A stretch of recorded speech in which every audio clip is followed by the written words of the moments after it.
Ensimmäisenä tänä päivänä tänne haastattelupisteeseen luokseni on saapunut Seppo Tähtinen, ainakin naapurikunnassa syntynyt, Hartolassa syntynyt, ja veikkaisin, että aika paljon kuitenkin siellä aikaa vietetään. Sitäkin tervetuloa ja oikaise heti tämä minun käsitys, minkälaiset yhteydet sinulla on tällä hetkellä Hartolaan? No, Hartolassa olen syntynyt ja lähtenyt sieltä vuonna 1965 pois ja käynyt kerran vuodessa keskimäärin sen jälkeen. Minä olin heti valmis veikkaamaan, mutta kyllä sinulla se mökki vähintään siellä Hartolassa on, mutta ei ole. Ei ole. Mulla on mökki Tallinnassa. No se on eksoottisessa paikassa. Olet kirjoittanut elämänkertakirjoja yhdessä veljesi kanssa 2 kappaletta ainakin. Minulla on tietoa sekä isästäsi että äidistäsi. Mikä motivoi sinua tähän työhön? No tässä oikeastaan aloite oli tällä mun vanhimmalla veljellä ja me haluttiin dokumentoida meidän vanhempiemme elämää, koska meillä on niin suuret ikäerot vanhimman ja nuorimman välillä, 24 vuotta. Eli me ei ole oltu yhtä aikaa kotona lapsuuden kodissa ollenkaan. Ja vanhempi tietää aivan eri asioita kuin nuoremmat. Kysyn sitä, että oletko kirjoittanut muuta julkaistuja tekstejä kuin? Kyllä joo, sitten on 1/3 elämänkerta ihan ulkopuolista henkilöstä, hollolalainen emäntä, yksi yrityshistoriikki ja sitten Hartolan palokunnan historia olen myöskin kirjoittanut. Ja sitten muutama novelli on julkaistu, 4-5 kirjaa, missä niitä esiintyy, ja viimeisin on tuossa Muistojeni Sysmä-kirjassa luettavissa se, kun vuonna 1957 olin pyrkimässä oppikouluun tänne Sysmään ja pääsin. Hyvä, että pääsit. No, ja sinut siitä kirjoituksesta novellista palkittiin. No näin tapahtui joo kyllä, ja sain siitä 5 senttiä paksun Sysmän historian, jota nyt olen yrittänyt vuoden verran lukea ja alan kohta osata ulkoa. Paremmin kuin Sysmän. Kuitenkin väistämättä käy niin, että kun kirjoitat elämänkertaa vaikkapa äidistäsi, niin siihen tarttuu ilman muuta myös tosiasioita ja tapahtumia sen perheen ulkopuolelta, eli mitä tapahtuu paikkakunnalla.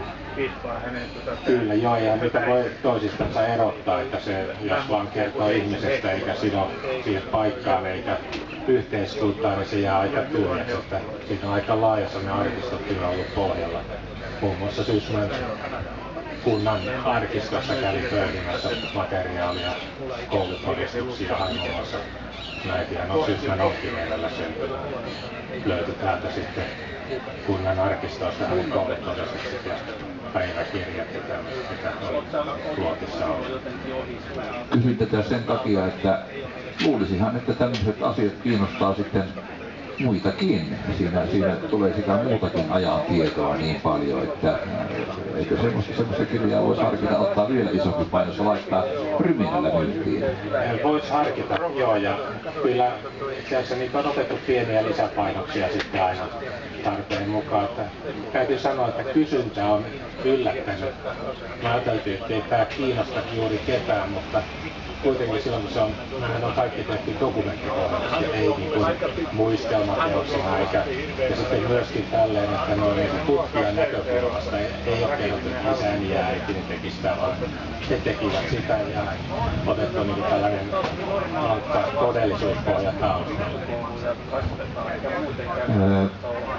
Kun alat kokoamaan elämänkertakirjaa, niin minkälaisia pääaihioita ikään kuin sinä joudut pohjalle kokoamaan? Kuinka se alkaa se koko prosessi? No se alkaa, siinä on montakin eri vaihetta, mutta yksi on juuri se, että miksi tästä henkilöstä se kirja kannattaa tehdä, mikä sen tekee ajankohtaiseksi ja sitten kyllä myöskin se, että onko oletettavissa, että materiaalia löytyy. Ja siinä tietysti sitten täytyy olla harkittu se oma motivaatio, että osaanko ja jaksanko mä tehdä sen, koska sehän on vaativa työ kertoa, mitä joku toinen on tehnyt, koska siihen pitäisi saada kattavasti kaikki tosiasiat esille, hyvät ja pahat.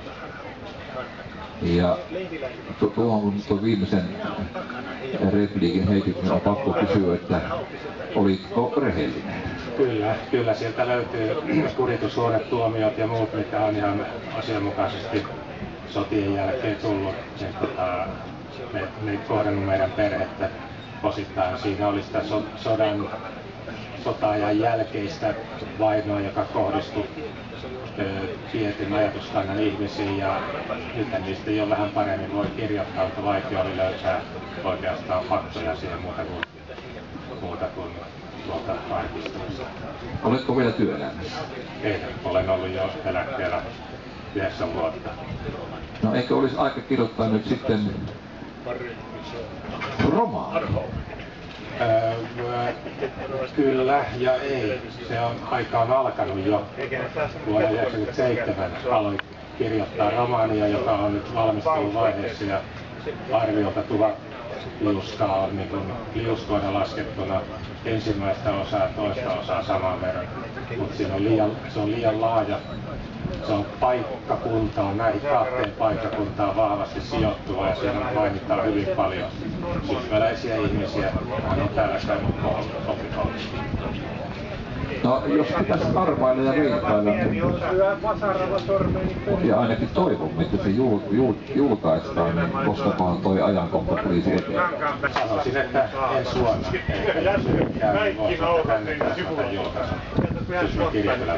Tämähän oli upea, en pidä sitä ihan lupauksena, mutta kuitenkin sinne päin. Joo, mulla oli konditio, että voi siinä. Aivan. Hyvä juttu. No, me toivomme ja odotamme, että näin käy.